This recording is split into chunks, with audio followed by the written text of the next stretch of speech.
Okay, we're going to talk about inverse functions today. Here's my function. H of x is the sine of x. I'll give you an angle like pi over 3.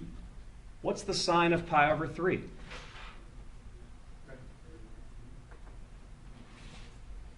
The sine of pi over 3 is radical 3 over 2. I agree. Okay, so we know our trig. You must have had a good trig teacher there, Garrett. All right, so now the idea of an inverse function, right? So you guys heard about the inverse sine of x, also called the arc sine of x. The idea of an inverse function is you switch the input and the output. In other words, what should happen is, if I ask you guys for h inverse of radical 3 over 2, right? The inverse sine of radical 3 over 2, what do I want that to be?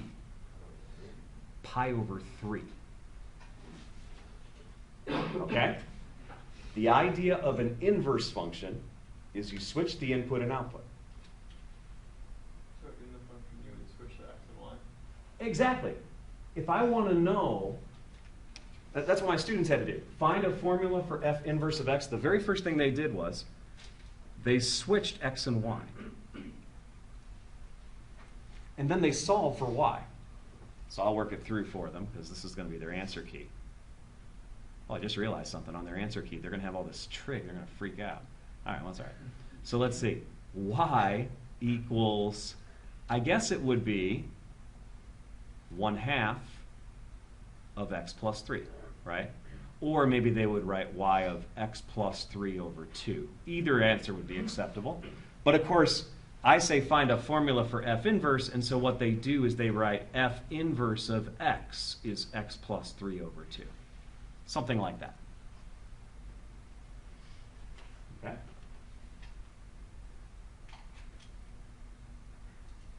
Part B says, check your answer to part A using function composition.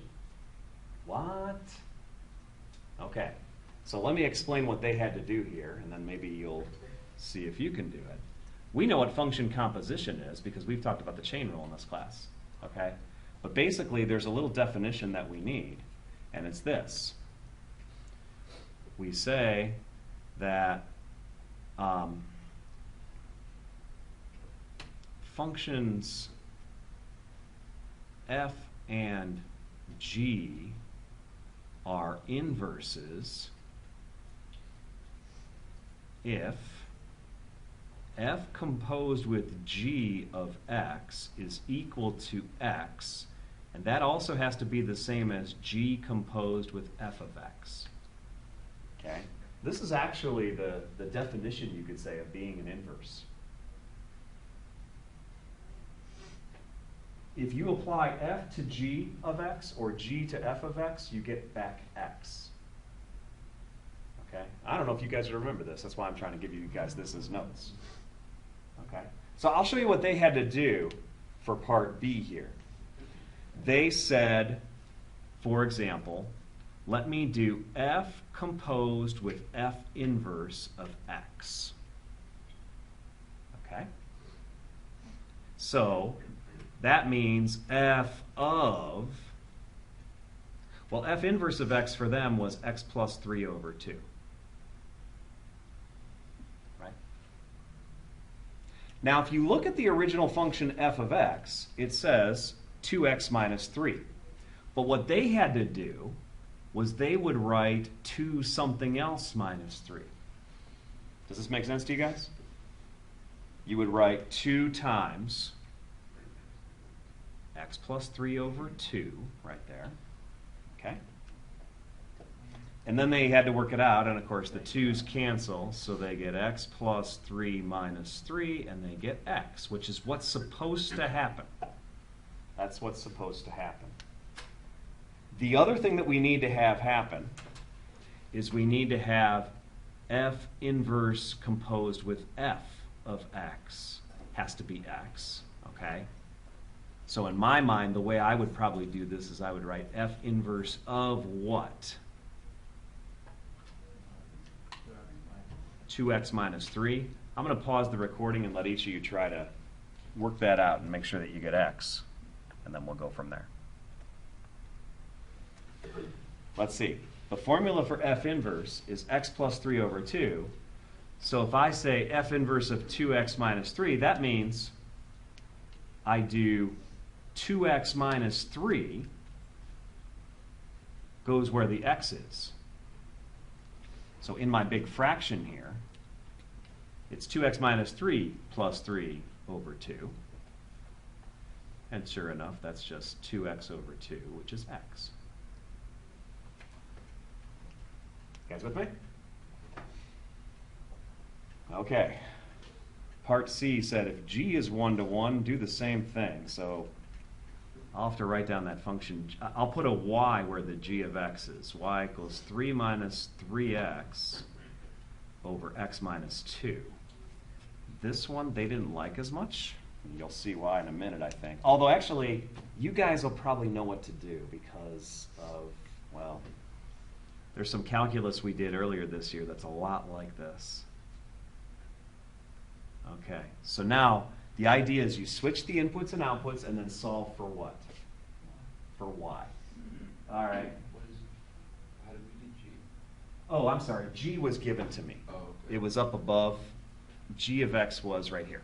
All right. So I just took that function and I wrote it as y equals. Okay. Then I switched x and y. Okay? So now what's the next step? You're trying to teach one of my college algebra students what to do. What do you tell them? Yeah, that's what they have to do to solve for y, but how? Oh, they should know how to do it. No, this is tough for them. I'm telling you, part A was fine. Part C, not so fine. Yeah, I would multiply by y minus 2. So let's see, what do we get? Well, we get x times y minus 2 is equal to 3 minus 3y. Or if I come up here and kind of keep going, it's xy minus 2x equals 3 minus 3y. All right, Duncan? Why would you do that? That's a good question. You wouldn't have done that? We're trying to get y by itself, though, right? What makes this problem more difficult than the other one? You have two y's, right? Ideas? I want you to think back to when we did implicit differentiation. Do you guys remember what that was? Oh, yeah. And you were solving for y prime. It's almost the same strategy as this thing.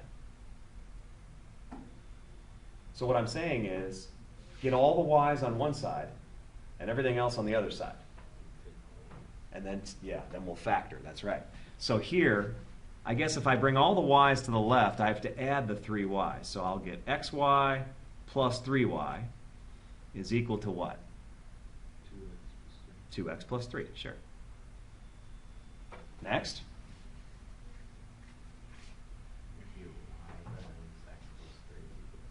Y times x plus 3 is equal to 2x plus 3. And now you just have to divide in order to get the inverse. Let me write it this way.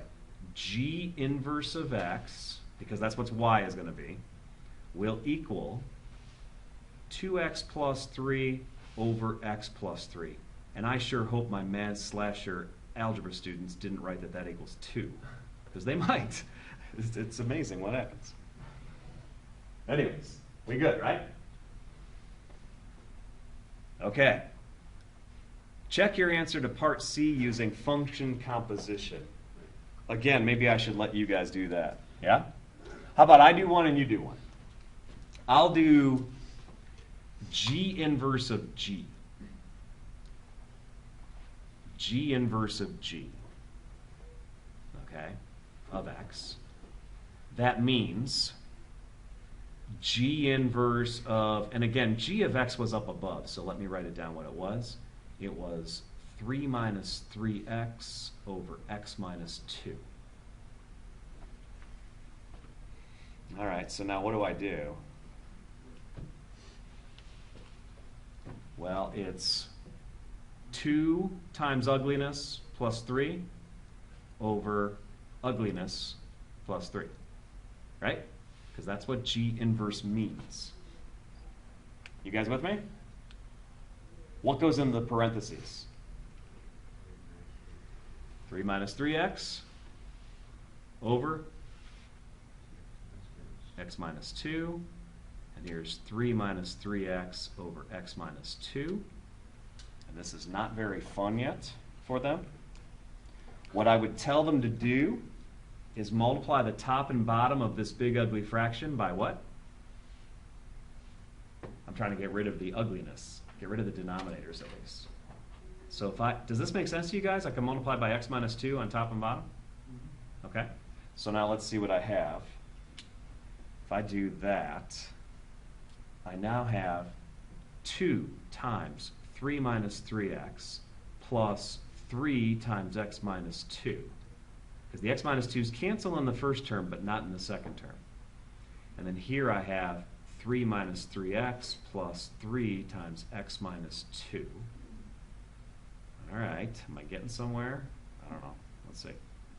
I have 6 minus 6x plus 3x minus 6 all over 3 minus 3x plus 3x minus 6. Something seems wrong. What do I get in the top? Well, I guess the 6's go away, and I'm left with, is it true that it's negative 3x? Is that right? And what about the denominator? Negative 3. Ah, good. I got my x. I got my x. Okay? And of course, to prove it's an inverse, the only other thing you have to do is you have to do G composed with G inverse now of x. And if that equals x, then we would have it. But I'm not going to do that with you guys. You guys are algebra graduates, and I should treat you like that. Going back to your book, here's section 1 from chapter 7. They want to talk about 3 things with you: the existence of inverse functions, graphing inverse functions, and then derivatives of inverse functions. Okay. Now graphing, that's something that my algebra class did also. And I think there's some really nice things you can learn here. So let's see the examples they have, because I could do graphs on Desmos if needed, but I think they usually have some pretty good ones. They said plot f and f inverse on the same coordinate axes. Okay. And yeah, this is kind of nice. Here is 7, 8. The original function was 2x plus 6. A lot like my example. My example is 2x plus 3. And my inverse, what did we get on ours? We had 2x plus 3, and then the inverse was 1/2 of x plus 3. You guys see that? So when you plot a function and its inverse, let me do that. Each point, a comma b, since you switch the input-output, corresponds to a different point, b comma a. Okay, see that? Well, the thing that you'll notice is that there's a relationship between those two functions and the line y equals x, because you're switching the y and the x coordinates. You see that? Here's the line y equals x. So what's the relationship between a function and its inverse compared to that line? Here, try it again. Here's the line y equals x, right? This is the square root of x minus 1. Now they're saying the inverse function would be y equals x squared plus 1. You could probably almost do that in your head. Almost. And there it is, right? So what's the relationship compared to the line y equals x? You have this reflection. Does that make sense? Because you're switching input and output. You're switching x and y, so it's going to reflect along the line y equals x. You'll notice one more thing. It says y equals x squared plus 1, x greater than or equal to 0. It says that. Why do they say that? X greater than or equal to 0. You know what that's talking about there? To keep it from going somewhere that square root of x minus 1 couldn't.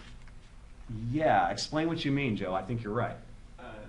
Because square root of x minus 1 can't have an input below 0.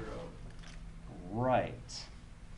Right. Actually, what, Couldn't go there. when you say it can't have any input, he's talking about the domain, right? So, you know, looking at our example here, all right, let me do it on paper with you. I think that'd be smart. So, f of x equals the square root of x minus 1, okay? If I ask you guys, what's the domain of this function? You could answer that. What would you say? What is x allowed to be and what's x not allowed to be? Garrett? From 1 to infinity. Do I include 1 or not? You can't include one. We can, yeah. So there's the domain, right? What's the range of this function? I could have gotten that from the graph also, right? It's that pink one. If you plug in a 1, you're at 0, so the range is going to be what? 0 to infinity, okay? So when I compute f inverse of x, automatically, when I compute f inverse of x, I can tell you what the domain and range are going to be, even before I do the computation, right? What's the domain going to be? It has to be 0 to infinity, and the range has to be 1 to infinity, okay? And that's why when they said, hey, your inverse, we worked it out, it's x squared plus 1, the key is, though, not all of x squared plus 1. See, your domain has to be from 0 to infinity. We know it's a parabola, but if you look, they really only graphed half of the parabola in blue, because we knew the domain of the inverse had to be the same as the range of the original function. Okay, see that? Similarly, the domain of the original function will be the range of the inverse. And this comes into play if I ask you guys to do the following. Find the inverse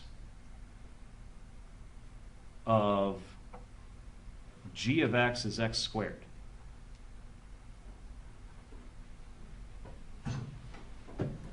Right? Well, I guess you kind of can imagine what you think the answer is. What's the answer? Square root of x. Not entirely, because it doesn't work. Doesn't work, that's right, okay? And the reason it doesn't work, this does not work because g of x is not 1-to-1 is the terminology that we use. 1-to-1 would mean each output only had one particular input that could make it happen. But see, we know that's not true for the function g of x. G of x is an even function, right? And for example, I'm very comfortable with the idea that I have this point here, which is, well, that's 1, 1, but let me go with this one up here. This one is 2, 4. But the thing is there's another point right here with the same output. And what would that be? -2, 4. That's no good. The reason that's no good is because if you went over to graph the inverse now, think about what you'd have to do. You would graph the point 4, 2, but you would also be graphing the point 4, -2. Then what's my issue? Not a function, because it wouldn't meet the vertical line test. You guys with me on this? So one way of explaining what is meant by 1-to-1, 1-to-1 you could say means passes the horizontal line test. passes the horizontal line test. Okay? So what we do to deal with this issue, okay, to deal with this issue is the following. We restrict the domain of G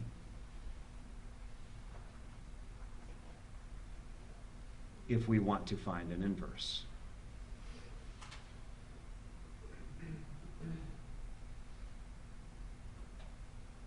An inverse function.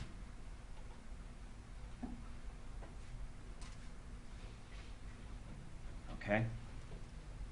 And so as my example here, I will do this. I will say, let's take g of x equals x squared, but let's restrict it. We will require that x is bigger than or equal to 0. So I'm only talking about now this part. Does that pink function have an inverse? Yes. Absolutely. Then you can work out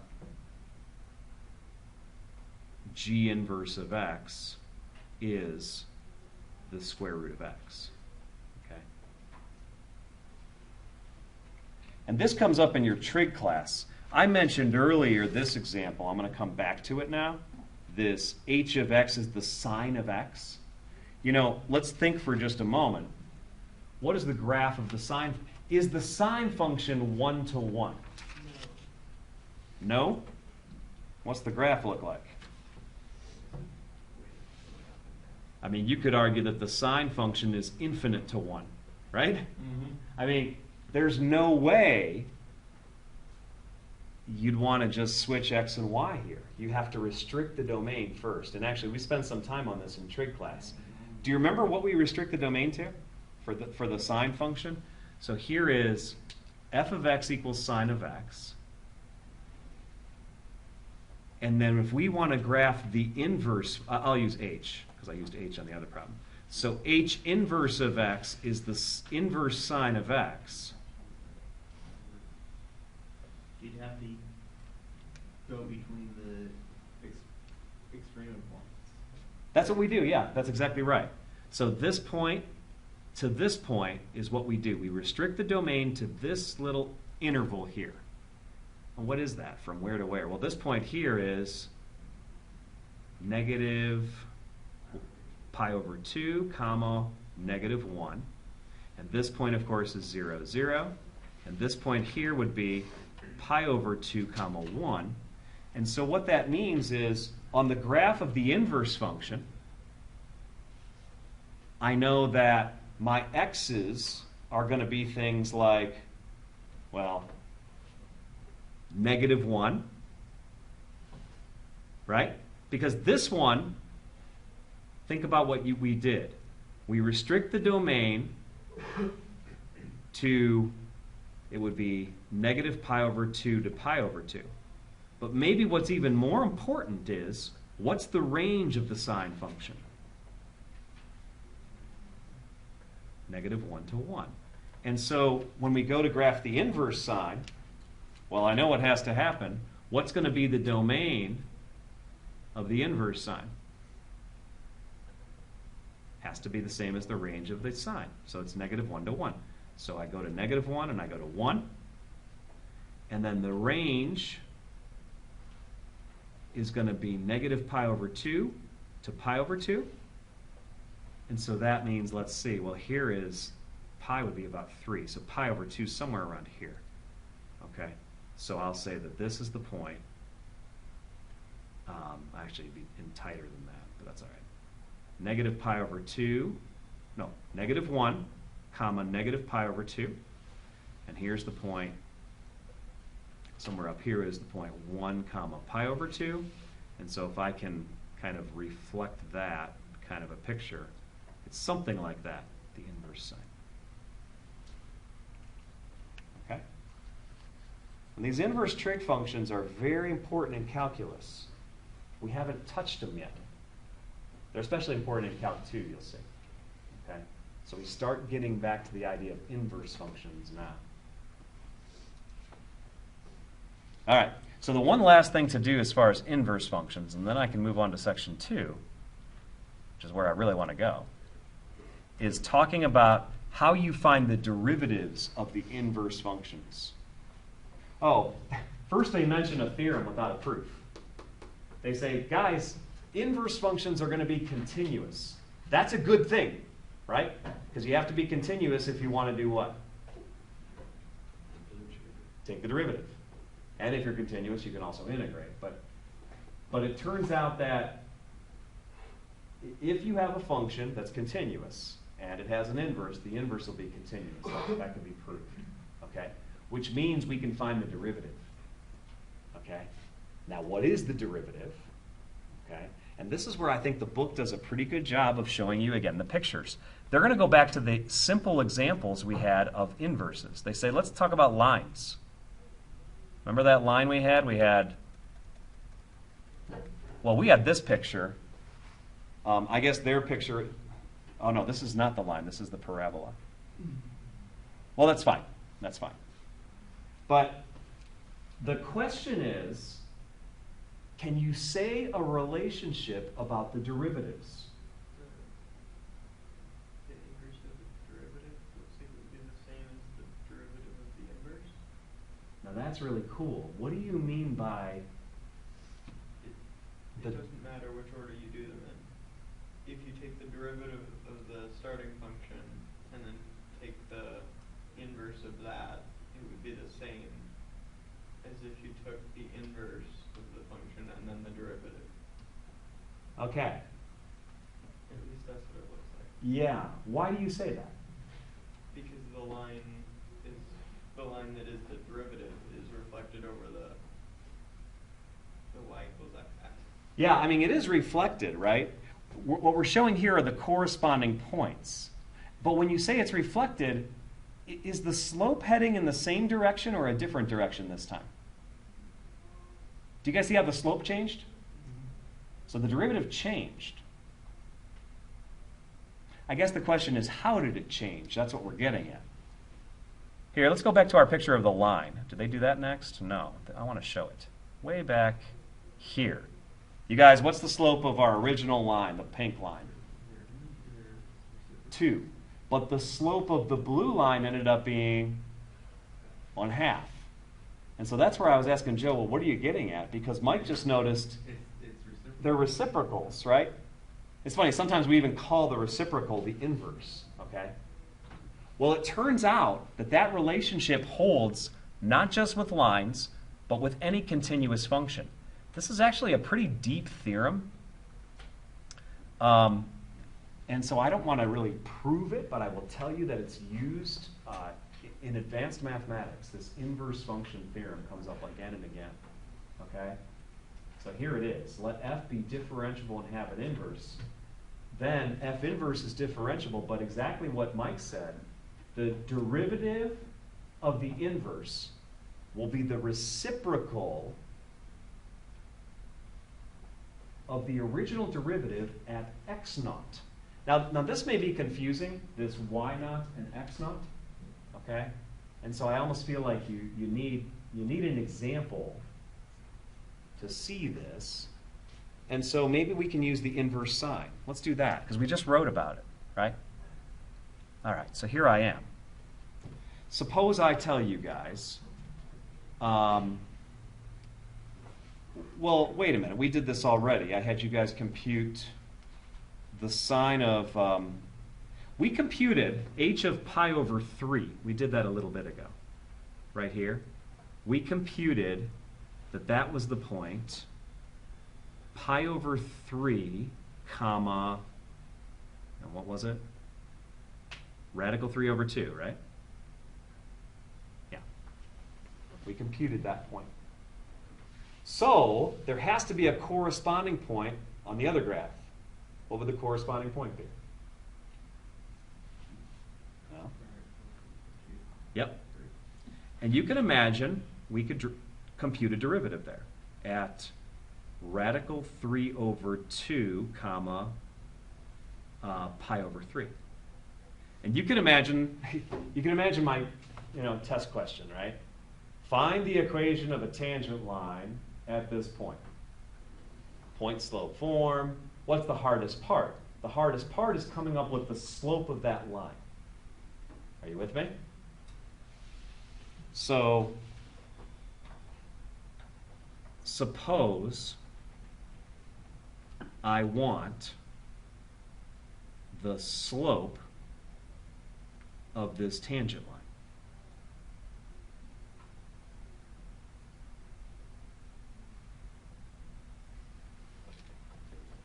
Okay? In other words, I want to compute, how would you write it?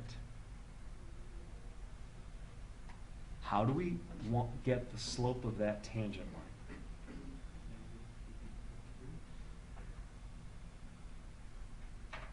Not that. Let's see if this makes sense if I write it down. H inverse of x prime. Does that make sense to you guys? But actually, I shouldn't put x. Try that again. What I really want here, I guess, is, how about I write it this way? H inverse prime of,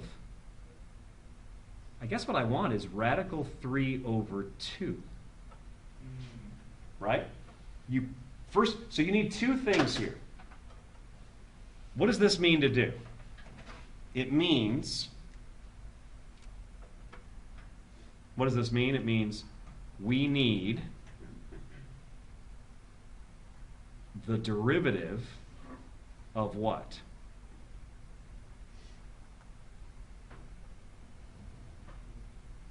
Of the inverse sine function, right?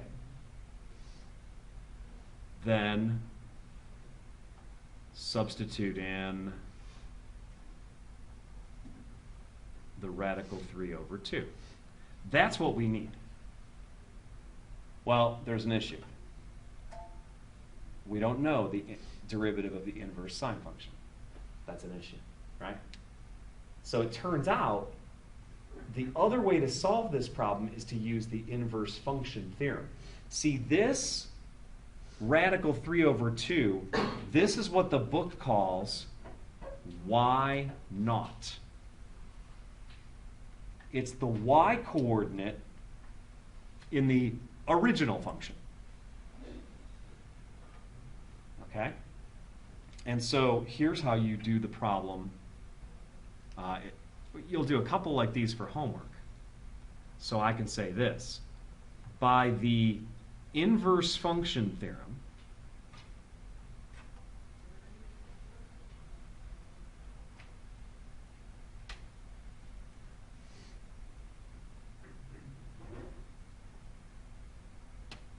we can instead compute. So here's what we're going to do. Again, I wanted h inverse prime of radical 3 over 2.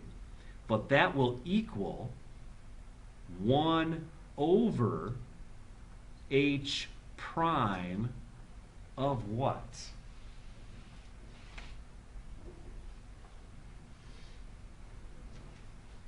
Do you know what to put in the h prime? Well, radical 3 over 2 is what the book calls y naught. So what we have to put in is what's x naught there. And x naught would be, do you guys know? I think I'm going too fast. I'm going to pause the tape and do instant replay. Yes, okay. This point that we started with is the point x naught, y naught. When you bring x naught, y naught over to the graph of the inverse, you do y naught, x naught. Does that make sense to you guys? Now, if you think about what I was doing, I wanted the slope of a tangent line on the inverse function. So I said what you would do is take, and I guess I wrote part of it here, h inverse prime of y naught. right? Well, h inverse prime of radical 3 over 2 must be the same as, by the inverse function theorem, h inverse prime of radical 3 over 2 is the same as 1 over h prime of what? Pi over 3. Because that is x naught. And so basically all I have to do is 1 over h prime of pi over 3.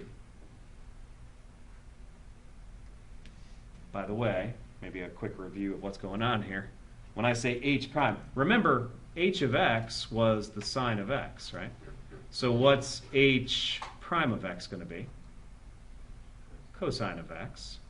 And so all I really need is 1 over the cosine of pi over 3, which is 1 over 1/2.